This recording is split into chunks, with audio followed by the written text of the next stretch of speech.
नमस्कार दोस्तों, आप सभी लोगों का स्वागत है इंडियन डिस्कवरी 92 में। और भाई आप आंसू भाई को देख के मेरे को लगता है समझ गए होंगे कि मैं कहाँ आया हुआ हूँ। मैं आया हुआ हूँ पुष्कर। और पुष्कर भी आया हुआ था भाई अपने लाडनू वाले केस में, कार वाले केस में। तो पुष्कर से होके गुजर रहा था। अब पुष्कर आए और आंसू भाई के पास ना आए, ऐसा हो नहीं सकता है ना। फिर आंसू भाई नाराज़ हो जाए जाने के बाद में। तो आंसू भाई कैसे हो? बहुत बढ़िया, आपका बहुत बहुत वेलकम। सभी मेरे बिल्कुल। भाइयों को, सभी पशुपालकों को मेरा प्रणाम। कितना टाइम हो नमस्ते। गया होगा आंसू भाई पिछला इंटरव्यू करे हुए में? 1 साल होगी हाँ, होने वाला है। हैं? Around like 10 months. इस बार ज़्यादा गैप आ गया। चलो, तब तक मैं भी हार्ड वर्क कर रहा था। हाँ, इस बार ज़्यादा गैप आ गया। राइट। तो आंसू भाई वैसे तो मेरे को लगता है सारे लोग जानते ही हैं। एक बार जब भी फिर से अपना पूरा नाम, बिल्कुल फार्म का नाम और अपनी ये जो फार्म की लोकेशन है वो कहाँ है, वो उसके बारे में बताएं ज़रा। जी। सभी दोस्तों को राम राम। मेरा नाम आशु पंडित, जैसा कि आप सभी लोग जानते हैं। मैं बिलोंग करता हूँ राजस्थान, अजमेर जिला, गांव पुष्कर। ब्रह्मा स्टड फार्म मेरे फार्म का नाम है। और इससे पहले आप सभी को आदाब, नमस्ते, सत श्री अकाल, तो राधे आंसू राधे। भाई अगर बात करें कितने कर दिए अभी घोड़ा घोड़ी, उन्नति हुई कि नहीं हुई? सर, वैसे तो प्रदीप भाई मैं शौकीन आदमी हूँ। हम्म कॉमर्शियल मार्केट में नहीं चलाता। मुझे ज़्यादा बेचना खरीदना पसंद नहीं है। हम्म मुझे शौक है कि मैं अपने लिए एक स्टेलियन तैयार करूं। तो काफ़ी टाइम बाद में, काफ़ी स्टडी करने के बाद में, काफ़ी घोड़ों को तैयार करने के बाद में वो कैरेक्टरिस्टिक्स का घोड़ा और ब्लड का घोड़ा मुझे मिला बच्चा, जिसके ऊपर मैंने अभी तक 29 से 30 मंथ्स हुए हैं मुझे मेहनत करते हुए। अभी मैसी 33 मंथ्स 34 में चल रहा है। तो अभी जो हमारे सामने खड़ा हुआ है बच्चा, इसका नाम है मैसी। हाँ, इसको मैं घर में मैसी कहता हूँ। और वैसे इसका नाम है मरकंड राज। मरकंड राज। राइट। इतना खतरनाक नाम?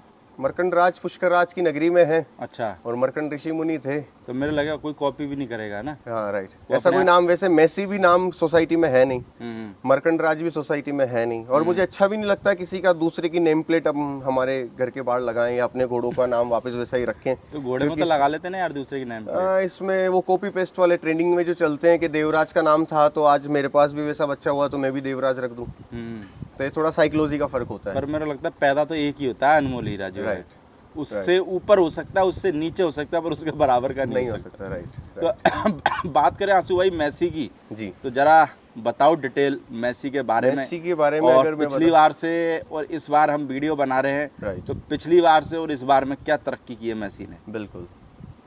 बेसिकली तो सबसे पहले अगर मैं बच्चे के बारे में बताऊं तो मुझे काफ़ी, इतना मैं मतलब अट्रैक्ट आप कह सकते हो कि इतना उतावला या इतना एक्साइटेड कि मैं, वैसे मेरी सबसे मनपसंद जो लाइनेज है वो है तूफान। तूफान है ना। लाइन। तूफान से पहले भी पाथेड़ी है, बबुआ है ना। एक और भी घोड़े हैं जिनके मैं नाम जानता भी हूँ, कौन से एरिया में ब्रीड हुए वो भी हैं। तो मैं शुरू से ही, मुझे क्रेज़ तूफान लाइन का ही था, क्योंकि इनकी प्रेजेंटेशन, इनका एटीट्यूड, इनकी स्वामी भक्ति और इनकी जो खूबसूरती है। मारवाड़ी घोड़ा वैसे देखा जाए तो अपनी खूबसूरती और अपने एक्टिविटी की वजह से फेमस होता है। ये वॉर हॉर्स है, इनको युद्ध के लिए बनाया है। आजकल की ब्रीडिंग लोग कॉमर्शियल तरीके से चल रहे हैं, है ना। उनकी जो पसंद है उस तरीके की वो ब्रीड कर रहे हैं। तो 10% लोग ऐसे हैं जो मारवाड़ी कैरेक्टर के अनुसार ब्रीड करते हैं। तो मैं भी पहले सोचता था अभी की जो लाइनेज चल रही है इनमें से कुछ तैयार करूं। जब मैं रिसेंटली लाइनेज की तरफ मेरा फोकस गया तो मुझे पता लगा ये बहुत ओल्ड लाइनेज से बिलोंग कर रहे हैं, है ना।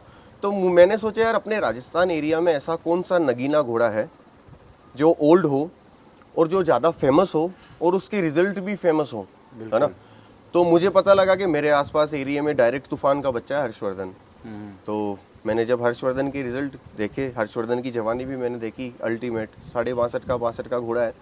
लेकिन जब वो ग्राउंड में आता था फुर्ती बहुत खतरनाक है। तो लोग, मतलब नज़र नहीं हटती थी। मतलब आपके पास में सामान ऐसा होना चाहिए कि एक बार में आकर्षित कर दे आपको, है ना, आपकी नज़रें रुक जाए। एक बार में आदमी गए वाह क्या घोड़ा है। राइट। तो मैंने देखा तो वो 22 साल का घोड़ा हो चुका था। तो मैंने कहा यार इस एज का घोड़ा है, अगर आज हमें इसकी कोई प्रोजेनी मिलती है तो हम बहुत खुश नसीब रहेंगे। इससे पहले हर्ष का रिजल्ट हमारे राजस्थान में अलवर वाले बेनामी अखाड़े के बालकदास जी हैं, उनके पास में एक चेतन नाम का घोड़ा था जो श्री बालकदास जी से लेके गए थे, कालाबड़ वालों से, जिनके पास में हर्षवर्धन घोड़ा है। उन्होंने उन बाप जी का काफ़ी नाम किया। 65 का घोड़ा वो बना था विथ कैरेक्टरिस्टिक्स, बहुत सुंदर घोड़ा था। तो उसके बाद में मेरे एरिए में कोई दूसरा डायरेक्ट हर्ष का बच्चा नहीं है। और जब मैंने मैसी को देखा तो मेरी रातों की नींद उड़ गई, है ना, समझने वाला समझ सकता है ना, क्योंकि मैंने जो स्टडी करी उस अनुसार मैंने इस बच्चे में जो जिसने नया घोड़ा लिया होगा, जिसकी रातों की नींद उड़ी होगी, वो समझ सकता है कैसे उड़ी होगी। राइट। तो मैंने जब इसको 2 महीने का देखा तभी मैंने मन में मानस बना लिया था कि सांड घोड़ा मैं अपने घर में इसी को बनाऊंगा। फिर मैंने जब इसकी मदर को देखा तो पहले मेरा मन यही हुआ कि मैं इसकी मदर को ले जाऊं। एक्चुअल में जो ब्रीडिंग वाली घोड़ियां होती है ना प्रदीप भाई, वो दिखने में आपको इतनी खूबसूरत नहीं दिखेगी, लेकिन वो कौन से ब्लड में किस समय कौन सा डीएनए जनरेट करती है ये ज्यादा महत्वपूर्ण है, क्योंकि घोड़ा 100 पीढ़ी तक ब्याता है, थान देता है ना। तो कई बार अपन मैच मिलाते हैं, वो रिजल्ट नहीं आता। इतना पीछे दे देता है? बिल्कुल 100 पीढ़ी तक, 100 पीढ़ी तक, 100 जनरेशन तक इसका डीएनए एक्टिव होता है। आप किसी भी मौसम में किसी भी घोड़े से कभी भी ब्रीड करो। बहुत किसी का गुड लक होता है कि किसी के पास में 21 घोड़ी है और उसने 25 घोड़ा डाला है और उसके पास में बहुत ही मतलब बोले तो लिमिटेड एडिशन पैदा हुआ है। तो ये तो प्रभु की उनके ऊपर किसी के ऊपर ऐसी कृपा होती है, कम समय में ही वो ब्रीडिंग में अपना नाम कर लेते हैं। ये सबकी अपने अपने ग्रह नक्षत्रों की अपने कर्मों वाली बात है। और मैं तो अपने आप को बहुत खुशनसीब समझता हूँ कि एक आश्रम के बाप जी का घोड़ा और ब्राह्मणों के घर में आज मैं इसकी सेवा कर रहा हूँ। तो कभी कभी मुझे बहुत खुशी मिलती है। और मुझे भी काफ़ी कंफ्यूज करते हैं लोग हाइट को लेकर और काफ़ी चीज़ों को लेकर। आज पुष्कर में भी काफ़ी फार्म बन रहे हैं, तो हर कोई चाहता है कि मेरे शोरूम में भी आने वाला जब बने तो उन्हीं के आइटम हो। तो मैं भी सुनता सबकी हूँ, करता मन की हूँ, क्योंकि मुझे पता है मुझे आगे जाके सोसाइटी में कौन सा रेवोल्यूशन लाना है। आज लोग मेरे बारे में भी बात करते हैं कि इनके पास में है क्या, है ना, क्योंकि मैं कॉमर्शियल में नहीं हूँ। अगर आज मैं भी चाहूँ तो 40-50 लाख रुपए की घोड़ियाँ ला के स्टेबल में रख सकता हूँ, लेकिन अगर मैं उनको तरीके से मेंटेन ना कर पाऊँ, उनको समय ना दे पाऊँ, उनके पीछे 10-10 लड़के रखूँ, तो फिर वो मेरा कर्म नहीं है। उनके कर्म के अनुसार मैं उनकी रोटियाँ खा रहा हूँ, है ना। और घोड़ों के पैसे खाना हमारे वर्ण में वर्जित है ना। घोड़ों का पैसा घोड़ों में ही लगना चाहिए। घोड़ों का पैसा अगर एक्स्ट्रा अमाउंट आपके पास में आता है तो आप लोगों की मदद के लिए या थोड़ा सा आप खुद के ऊपर खर्च कर सकते हैं, खुद के शौक के ऊपर, है ना। खाने पीने में नहीं कि कहीं घूमने चले गए, चलो वो भी घूमने जा रहे हैं तो घोड़ों को ही देखने जा रहे हैं, और देखने गए तो वहाँ कोई बच्चा या बच्ची पसंद आ गया तो उसमें से खरीद रहे तो हैं। आप जो बात करो, कितने घोड़े वाले जो लोगों की मदद करते हैं? मेरे हिसाब से मुझे तो अभी तक एक भी नहीं मिला है। जब मैं इतना बोलता हूँ, इतना गाइड करता हूँ लोगों को, आप सोच लो जब मुझे कोई गाइडेंस नहीं मिली ना, मैंने किसी से मांगी। और मैंने तो मेरे आइडल, जैसे अगर मैं बताऊं कि मैं किन के तौर तरीके पे चलता हूं, किन को ज़्यादा सुनता हूं, तो मैं सबसे ज़्यादा सुनता हूं अनंत सिंह जी केलवा, है ना, जिनको मिठू बाप जी के नाम से लोग जानते हैं। हालांकि मैं कभी उनसे फेस टू फेस मिला नहीं हूं। नॉलेज भी बहुत अच्छी है यार। हाँ, मैं कभी उनसे फेस टू फेस मिला नहीं हूँ, लेकिन एक वही शख्स है जिनको मैं सुनता सुनता आज एक अच्छे घोड़े पाल रहा हूँ, है ना। और एक जो चार्म होता है, आप अगर कोई भी घोड़ा पसंद करें तो उसके अंदर एक चार्म होना चाहिए, उसके अंदर एक ब्यूटी होनी चाहिए, उसके अंदर एक स्फूर्ति होनी चाहिए, उसका फेस प्रोफाइल, उसके कान इतने एक्टिव होने चाहिए, इतने खूबसूरत होने चाहिए कि एक बार में अगर घोड़ा पसंद आए तो ज़िंदगी भर आदमी यही सोचे कि अब दूसरे लेने की ख्वाहिश ही नहीं है, जो मुझे चाहिए था वो सब इसमें है। और फिर अगर अपन बात करते हैं कि इसकी प्रोजेनी को बढ़ाना है, काफ़ी लोग इनको प्रजनन करके बाहर एक्सप्लोर भी करते हैं, है ना। तो उस हिसाब से अगर आपके पास में अच्छी क्वालिटी है तो ऑब्वियसली आप चाहे अननोन घोड़ी पे डालो, चाहे लाइनेज पे डालो, आप कैरेक्टरिस्टिक से आउट नहीं जाओगे। सबसे पहले तो अपने बच्चे में वो खूबी होनी चाहिए। जैसे 16 पॉइंट घोड़ों में होते हैं, तो 16 पॉइंट सारे घोड़ों में नहीं होते हैं, किसी में 11 होते हैं, किसी में 12 होते हैं, किसी में 9 ही होते हैं। तो कई बार 9 पॉइंट वाले भी घोड़े 12 पॉइंट वाले को बीट कर देते हैं, क्योंकि उसके जो 9 पॉइंट होते हैं वो ज़्यादा शार्प होते हैं, है ना। उसकी कैरेक्टरिस्टिक्स ज़्यादा अच्छी दिखती है, बहुत रिफाइंड ब्लड से होते हैं, तो काफ़ी अच्छे लगते हैं। जैसे आजकल वो कैरेक्टरिस्टिक्स लोग इन ब्रीड में करके पैदा कर रहे हैं। इन ब्रीडिंग में सुंदर बच्चे बहुत होते हैं, लेकिन उनकी आंखों में वो उबाल नहीं रहेगा, उनकी एज ज़्यादा लंबी नहीं रहेगी, वो ब्रीडिंग में आपको कुछ नहीं दे पाएंगे, कुछ भी नहीं है। कुछ भी नहीं देने का मतलब, मैं घोड़ा उसको मानता हूँ प्रदीप भाई जो एक एवरेज घोड़ी पे रिजल्ट देता हो, कॉमन घोड़ी पे। कॉमन घोड़ी पे मतलब मैं अगर आज इतनी मेहनत कर रहा हूँ, मैं अगर घोड़े को इतना तैयार कर रहा हूँ, अगर एक किसान के घर में जो घोड़ी है, अगर उस घोड़ी पे मेरा घोड़ा रिजल्ट नहीं ला सकता है और मुझे मेरे घोड़े के लिए अगर स्ट्रॉन्ग लाइनेज की घोड़ियाँ ढूंढनी पड़े, तो फिर घोड़े की क्या वैल्यू है। वो तो है। मैं तो हर बार ही कहता हूँ घोड़ी 70% मैटर करती है, घोड़ा 30% ही करता है। लेकिन कई बार ब्रीडिंग में ऐसा भी होता है कि घोड़ा 90% अपने गुण देता है, घोड़ी 10% देती है। कुछ भी हो सकता है, नहीं कुछ भी हो सकता है, लेकिन कुछ पर स्टेडी, कुछ भी हो सकता है, पर ये है कि रोल दोनों का रहता है। रोल दोनों का रहता है। एक मतलब का आप रोल रंग कौन सा मिला रहे हो, सबसे पहले तो काफी कम लोगों को, जैसे एक बात मैं बताना चाहूंगा प्रदीप भाई, आज की जो ट्रेडिंग चल रही है, मैं तो जो मुझे फॉलो करते हैं उनके लिए ये बात है, ठीक है, और जो मुझे अपना भाई समझते हैं, जिनको लगता है कि मैं घोड़ों के प्रति अच्छा बोलता हूँ, मैं केवल उनसे रिक्वेस्ट कर रहा हूँ। आज ये मेरी रिक्वेस्ट है ना।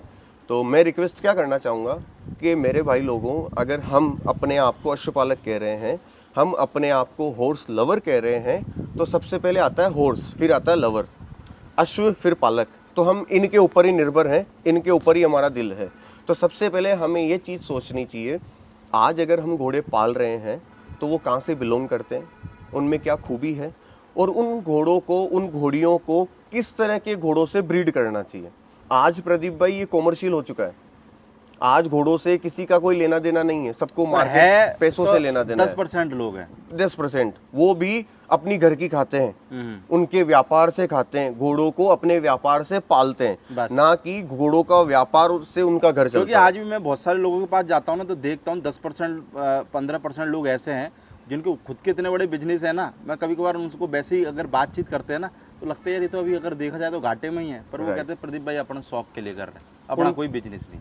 फिर तो उनके ऐसे भी लोग हैं। राइट, उनका आप स्वभाव देखोगे ना तो आपको बिल्कुल बहुत नरम। अंतर मिलेगा, सरल इतना व्यक्ति। नरम स्वभाव रहता है, नहीं लगता ही नहीं कि ये इतना बड़ा आदमी और होगा। उनके घर में अगर आप खुशहाली ममता देखोगे ना, उनकी गृहस्थी की, तो आप बोलोगे यार इसके घर में सारे सदस्य बहुत खुश रहते हैं, शाम को सुबह कोई कड़ा कलेश नहीं होती है, चिक चिक नहीं होती है ना।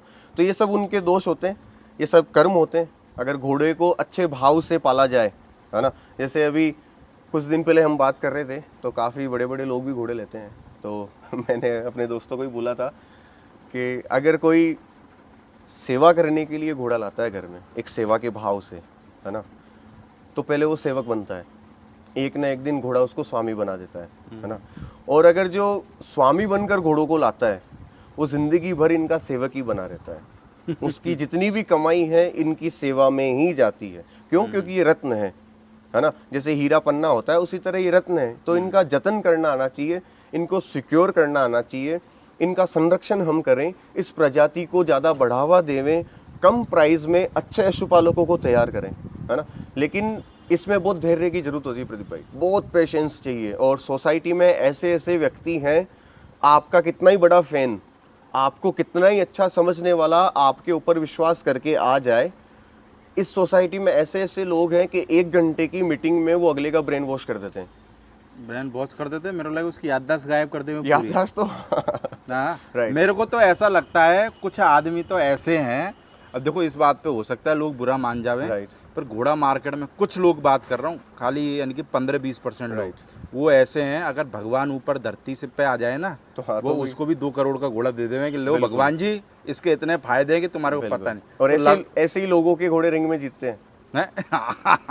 तो सेटिंगबाज रहते हैं ना यार। हाँ, स्पॉन्सरशिप देनी पड़ती है तो ऑफकोर्स होगा ही। 5-5 लाख 2-2 लाख, जब अगर आज कल को अगर मैं स्पॉन्सरशिप करता हूँ, हर कैटेगरी में 2-2 लाख रुपए देता हूँ, तो मेरे ये पास तो यार में अगर आंसू भाई किसी से छुपा नहीं है कि रिंग में लोग पैसा दे के घोड़ा छुपाते, बस ये कुछ आदमी बोल देते, कुछ नहीं बोलते, पर हकीकत सबों को पता है। हकीकत सर, ओरिजिनलिटी की अगर मैं बात करूँ ना, जैसे मैं अपने पे ही आता हूँ, अगर मैंने 15 लोगों की समिति बनाई पुष्कर में, नया ट्रस्ट रजिस्टर्ड करा, ठीक है, हम 15 लोगों ने 2-2 लाख रुपए डाले, ठीक है, 30 लाख का अमाउंट हुआ। 30 लाख रुपए की रिंग पुष्कर में होती है ना। अब अगर मैंने 100 लोगों से स्पॉन्सरशिप ली है, 1-1 लाख भी, तो मेरे पास में अमाउंट कितना इकट्ठा हुआ बार वाले लोगों का? वो तो हुआ मेरा एडवांस बजट। और जो हमने शेयर डाल के जो रिंग करी थी, उसके अंदर मोमेंटम भी आ गए, इनाम भी हो गए। टेंट वाले तो किराए वाले आते ही हैं, वो पशुपालक खुद ही देता है, रिंग की तरफ से कुछ सुविधा नहीं होती है, इवन फूड भी नहीं होता है ना ब्रेकफास्ट होता है, कुर्सी भी नहीं रहती कभी कभार, कुर्सी भी नहीं रहती है। तो ये सब सर मार्केट है। जैसे आईफा अवार्ड होते हैं ना, कुछ ही एक्टर होंगे जो आईफा अवार्ड में जाके इनाम लेते हैं, वो खुद की काबिलियत पे बने होते हैं। जो तलवे चाट के हीरो बने होते हैं, उनको वहाँ जाना जरूरी होता है। तो आज भी इस सोसाइटी में भी काफी गुलामी है। कई बार मैं भी ऐसा सोचता हूँ, मेरे दोस्त लोग बोलते हैं कि तू इतना अगर सच बोलेगा, इतना लोगों की आंखें खोलेगा, तो तेरे घोड़े को कोई प्रमोट नहीं होने देगा, तेरे घोड़े के पास में घोड़ियां नहीं आने देंगे। ऐसा भी होता है प्रदीप भाई, कि अगर आप इस सिस्टम से जब बाहर होके चलते हैं, तो ये सिस्टम वाले आपके घोड़ों का भविष्य खराब कर देते हैं। हाँ, तो सच बोलना तो कंट्रोवर्सी करना है। हाँ, लेकिन मुझे वो कहते हैं ना, पैसा कहता है मुझे खर्च कर, खूबसूरती कहती है मुझे पाले, है ना, और आनंद कहते हैं, जो आनंद होता है वो कहता है मेरा मजा ले, लेकिन जो भगवान है ना वो कहता है मुझे याद रख। तो बस मुझे तो ऊपर वाला याद है, मेरे कर्म याद है, जब विश्वास उस पे हो, खामोश अगर मैं हूँ आज तो जवाब मेरा महादेव देगा।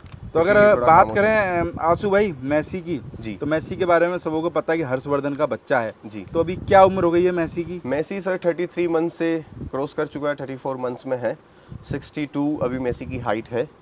और माँ की बात करें मैसी की? मेसी की जो मदर है काफ़ी खूबसूरत घोड़ी है।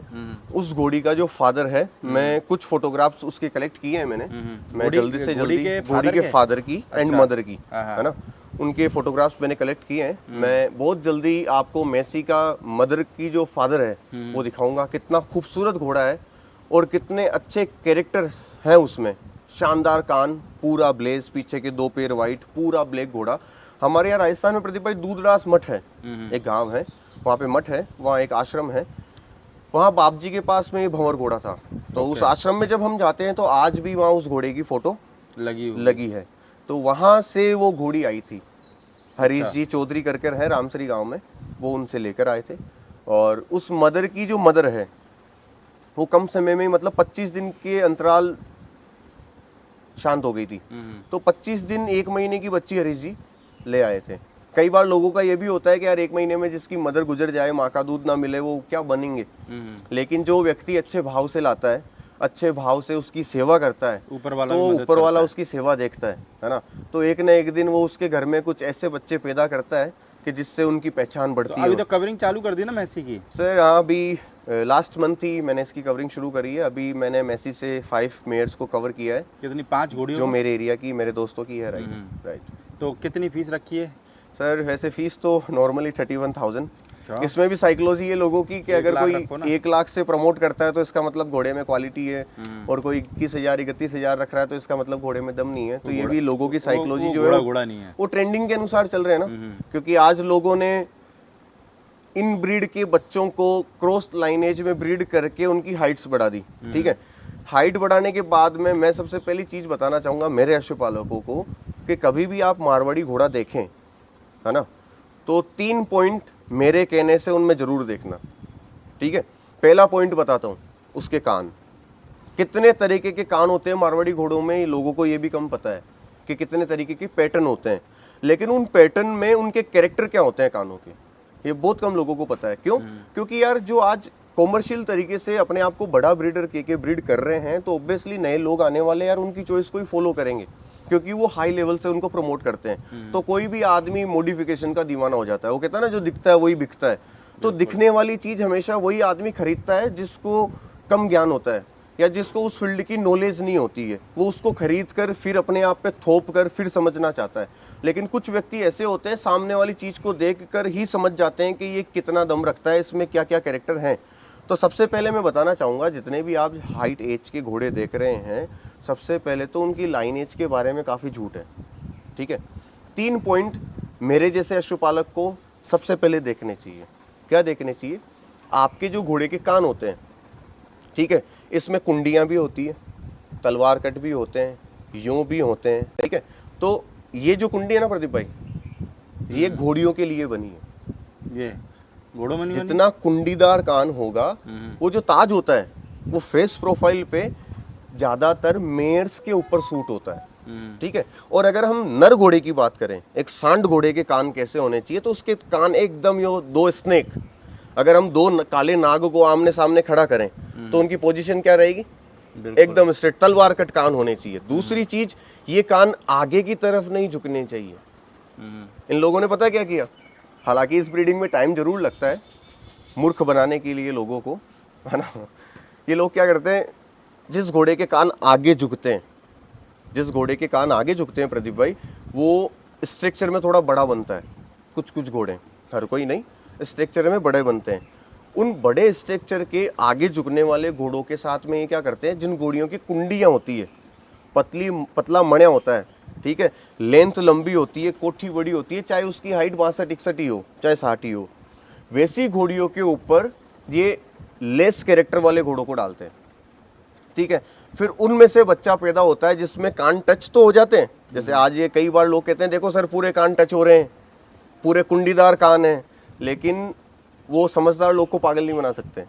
समझदार व्यक्ति की मेहनत समय जरूर लेती है, वो परेशान बहुत होता है, लेकिन जब उसके आइटम बाहर आते हैं ना तो एक अलग सा रेवोल्यूशन पैदा होता है, और जब वो रेवोल्यूशन पैदा होता है तो एक दौर आता है 7 से 8 साल का, है ना। तो ये जो ब्रीड करके कुंडियां लाकर भी आप देखना उनके कान यूं आगे जाते हुए मिलते हैं। आप अगर नोट, ये चीज़ें मैं आपके लिए भी, ये आपके लिए भी स्टडी है, क्योंकि हर जगह जब आप शूट करते हो, जब एक ब्रीडर उस घोड़े को प्रमोट करता है एक सही कैरेक्टर बता के, तो वहाँ पे आप उनको अलर्ट कर सकते हो। कैसे कर सकते हो? अगर कोई कह रहा है कि सर कान मिल रहे हैं, कान मिलना ठीक है, कान मिलने के बावजूद भी अगर आपके घोड़े के कान आगे झुकते हैं तो मारवाड़ी कैरेक्टर से बाहर है। अगर मारवाड़ी घोड़े में कहीं भी मिक्सअप होता है, सबसे पहले वो कैरेक्टर अपने कानों में लूज करता है, कानों ठीक है? में दिखाता है, कानों में लूज कर। अब जैसे कई घोड़ों में आप देखना प्रदीप भाई, जब कान खोलते हैं ना बिल्कुल ओवरलैप चल जाते हैं, बिल्कुल बिखर जाते हैं सिंधी घोड़ों की तरह। क्यों? क्योंकि उनकी लाइनेज में अच्छा ब्लड नहीं है, अच्छे कैरेक्टर से वो ब्रीड नहीं हुए हैं, केवल एक शौक के तौर पे ब्रीड किया गया है, न इनको कलर कोड का मतलब है। आज भी आप काफ़ी घोड़े देखना अभी जिनके प्रचलन है वो चंबे थान भी दे रहे हैं, चंबे आ ही रहे हैं, हम देख रहे हैं, कानों से आउट जा रहे हैं, आगे की तरफ झुक रहे हैं। मिल्क टीथ की अभी मैंने 2 दांत मिल्क टीथ के मैंने बच्चे भी देखे हैं मैंने, सब कानों से आउट। फेस प्रोफाइल तो किसी में है ही नहीं, केवल इनका धड़ देखा जा रहा है, हाथी की तरह, ऊंट की तरह केवल धड़ देख रहे हैं प्रदीप भाई। 64-65 होना चाहिए। अब जो खरीद रहे हैं ना, मैं तो उनको सबसे बड़ा मूर्ख मानता हूँ। कैसे? क्या मतलब, क्या निकाल लेंगे? आज मेरे सामने काफी लोगों ने करोड़ों रुपए की शॉपिंग करी है। आज मैं भी देखता हूँ आने वाले 4 साल के बाद में वो इतनी बड़ी घोड़ियों से, इतने बड़े घोड़ों से क्या ब्रीड करते हैं। तो उनका टैलेंट है, फिर कैसे निकालेंगे? देखते हैं, लेट्स सी। तो अभी इसकी कवरिंग चालू है कि मैसी की नहीं है? मैसी की सर 5 मेयर्स में मैंने अभी इसको उड़ाया है। 31,000 में मार्केट के लिए मैंने प्राइस रखी है, और बाकी जो मुझे भाई समझते हैं या जो गरीब किसान हैं वो अपनी झोली में एक श्रद्धा अनुसार कितना भी लेके आए, वो हमें मंजूर है, जो भी वो लेके आएंगे। बाकी हाइट में कितना हो गया आंसू भाई घोड़ा? 62 राइट। तो दोस्तों आपने इस वीडियो के अंदर देखा मैसी को, बाकी मैसी को तो आपने, मेरे को लगता है कि 5-6 बार तो दिखाई दिया मैंने, राइट। हाँ, पूरा बचपन दिखाया है इसका मैंने। क्योंकि लोग सोचते थे कि यार जब इतना बोलते हैं पंडित जी तो आखिर ये किस तरह क्या चीज़ तैयार करते हैं, तो बचपन से मैंने 5 महीने से दिखाना शुरू किया था। आज इवनिंग में आपको बच्चे को पूरा बाहर निकाल के दिखाऊंगा, और अब जब ये पूरे 4 दांत पकाएगा पुष्कर मेले के बाद, और जब ये खुलेगा 5.5 साल का जब घोड़ा बनेगा ये प्रॉपर, और मैं जैसे इससे हाइट एक्सेप्ट कर रहा था 62.5 का घोड़ा, लेकिन ये 63 से बाहर जाता हुआ घोड़ा बनेगा, 63 से बाहर जाता हुआ 64 के नजदीक, है ना। 63.5 का घोड़ा मैं मानता हूँ जब ये 6-6.5 साल का हो जाएगा। और बाकी अभी जिस एज में, जिस ब्यूटी में, जिस कैरेक्टर में ये खड़ा है, I am really very satisfied. मैं काफ़ी लोगों के फार्म मैंने घूमे हैं, लेकिन जो एक फेस कट से, गर्दन से, लेंथ से, आगे चेस्ट से, और एक डबल बोन में विद ब्यूटी कहीं नहीं मिलेगी प्रदीप भाई। 100 में से 10 घोड़े होते हैं जो बनावट में मजबूत दिखते हैं, प्लस उनमें ब्यूटी होती है। मैंने अधिकतर ब्यूटी सिंगल बोन के घोड़ों में और सिंगल बोन की बच्चियों में देखा है। उनके सिंगल बोन बोले तो उनके जो घुटने हैं काफ़ी छोटे होंगे, नलियाँ काफ़ी पतली होगी, जो हूफ होंगे वो काफ़ी छोटे छोटे होंगे। और अभी तो लोगों ने इनको इतना दुख दे रहे हैं कि इनके हूफ जो होते हैं ना प्रदीप भाई, एक रियल हूफ की डिज़ाइन कैसी होती है ये भी मैं आपको शाम को बताऊंगा। बिल्कुल। अभी लोगों ने इनके हूफ की जो, इनकी जो हील होती है, इनकी हील 2 से 1.5 इंच से ज़्यादा नहीं बननी चाहिए। हाँ, तो वो कुछ ही लोग दे रहे हैं ऐसा दुख। अब इन लोगों ने 4-4 इंच तो इनकी हील कर दी। जब यार 4 इंच आप घोड़े की पीछे से एडी को उठा दोगे तो उसके लिगामेंट पे कितना जोर पड़ेगा। बिल्कुल बहुत। और अभी तो लोग इतनी हील बनाने के बाद नाड़ भी लगा देते हैं, प्लस फिर उनको मिट्टी में नहीं खड़ा रखते हैं, उनको फ्लोर पे खड़ा रखते हैं। ठीक है, जब फ्लोर पे खड़ा रखते हैं तो घोड़े का फिर ब्लड सर्कुलेशन खराब होता है। जब ब्लड सर्कुलेशन खराब होता है तो घोड़े की बीपी बढ़ती है। जब घोड़े की बीपी बढ़ती है तो घोड़े को कोलिक होता है। कोलिक होता है तो हार्ट अटैक से भी मर जाता है घोड़ा। और अभी आप देख रहे हो जवान घोड़े मर रहे हैं। इसका रीज़न क्या है? जब आप इतनी सुविधा दे रहे हो यार, मेरे पास तो देखो इतनी सुविधा भी नहीं रहती है घोड़े की, मैं तो देसी तरीके से पालता हूँ क्योंकि ये बने ही युद्ध के लिए हैं। बिल्कुल। जितना सरल तरीके से मैं इनको रखूंगा इनकी एज बढ़ेगी, और मैं जितना इनको मॉडिफाइड डाइट दूंगा, जितना मॉडिफाइड तरीके से रखूंगा, तो मेरे पे ये कर्तव्य रहता है कि मैं इसको कितने समय तक निभा सकूं। क्योंकि कोई भी आदमी, प्रदीप भाई, चाहे बाहर की फीड दे दो, चाहे कितने मिनरल मिक्सर दे दो, आप कितने समय तक दे पाते हो। वो एक आदमी मालिश तो करा रहा है, अब 2 साल मालिशें करा ली, अब 15 साल पता ही नहीं है उस मालिश का, तो उसके शरीर में बदलाव आएगा। बिल्कुल। तो उसी तरह घोड़ा एक बहुत सेंसिटिव है, अपनी तरह है। घोड़े की स्किन काफ़ी पतली होती है। कई लोगों को तो ये भी नहीं पता कि घोड़े को जब पानी की कमी होती है तो घोड़े में क्या सिम्टम्स होते हैं। मैंने कई रिंगों में नोट किए। रिंग में जब हम जाते हैं तो अभी तो देखना, आप बूस्टर के वैक्सीनेशन भी लगते हैं कि आपका घोड़ा अच्छा प्रेजेंट करे। तो आपको यार इतना सप्लीमेंट्स देने की ज़रूरत नहीं रहती है घोड़ों को। एक घोड़े के ब्लड में वो खूबी होनी चाहिए, घोड़े के डीएनए में वो चंचलपन, एक एक्टिविटी होनी चाहिए कि जब भी आप घोड़े को बाहर निकालो 10 किलोमीटर के बाद या 4 किलोमीटर के बाद, तो घोड़ा प्रेजेंट करे। बिल्कुल। बाकी हम आंसू भाई कुछ टॉपिक हैं वो पार्ट 2 में कवर करेंगे, क्योंकि वीडियो बहुत लंबे हो जाते हैं, बिल्कुल। तो हमारे भाई लोग बहुत सारे देख नहीं पाते होंगे। तो पार्ट 2 के अंदर भाई हम आपको और भी कुछ नई जानकारी देने की कोशिश करेंगे और नए सवालों के साथ में मिलेंगे। इस वीडियो के अंदर देखा आपने मैसी को, वैसे मैसी को आप जितने भी पार्ट बनेंगे सब के अंदर विजुअल के रूप में ज़रूर देखोगे। तो नमस्ते दोस्तों, आपको मिलते हैं अगले पार्ट के अंदर। धन्यवाद।